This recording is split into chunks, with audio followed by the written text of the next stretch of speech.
bring in my first guest, Congressman Ted Yoho. The Florida Republican sits on House Foreign Affairs and chairs the subcommittee on Asia and Pacific. Great to see you. Okay, so here we are. We are set up now for this president to go into a summit with Kim Jong-un. What do you make of the most recent report?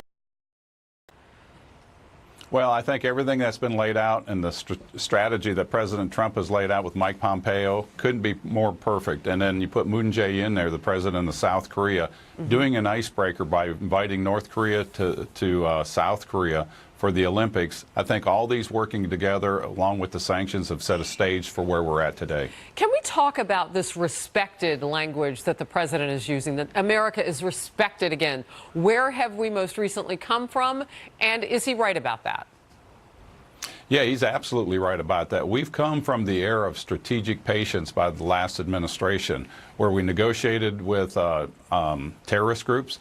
For Bo Bergdahl, we gave money away to a non-government entity to get back an American soldier. It's always great to get back an American soldier, but that also is counterproductive and goes against a long-standing tradition of the United States. We do not negotiate with terrorists. The Iran deal, same thing. We got nothing out of that. And the negotiations and opening up trade with Cuba, the same thing. Cuba got everything they wanted. We got nothing. So President Trump is very strong, very adamant, and it is building that international respect again. You know, Congressman Yoho, you just said something that I hadn't actually thought of as sharply as I do now. Well, good. You said, yeah, absolutely. We don't negotiate with terrorists. Iran's a terror state. So how did we get down to the point where they got pallets of cash and such a great deal? I tell you what, that is a great question, and this is a lot of things that the American people don't realize. I sit on Foreign Affairs Committee, and when the negotiations were coming out, the State Department and the Department of Defense puts out, or the security agency puts out a report, and on that, historically, Iran was mentioned as a state sponsor of terrorism. But guess what?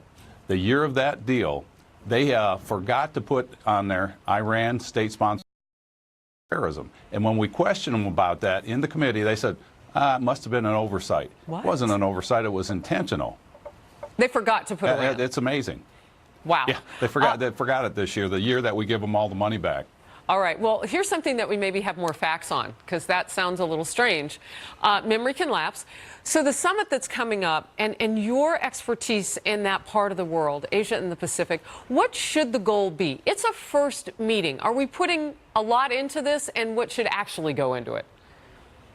No, I think there are a lot of people have a lot of optimism on this. What should go in this is laying the groundwork of where we go, the conditions that we want North Korea to abide by, what we're willing to do. But the one thing I can tell you that this administration will not back up on these sanctions. All right.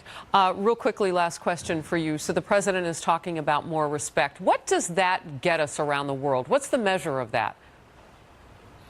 I think what you're going to see with that, and I think what the president means to project on that, is people around the world have thought we have stepped back from the world stage, especially in the Asia-Pacific theater, also in the Western Hemisphere.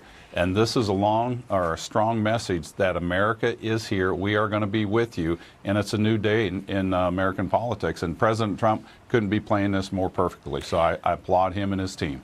Congressman Yoho of the great state of Florida, thank you, sir, very much on this Friday.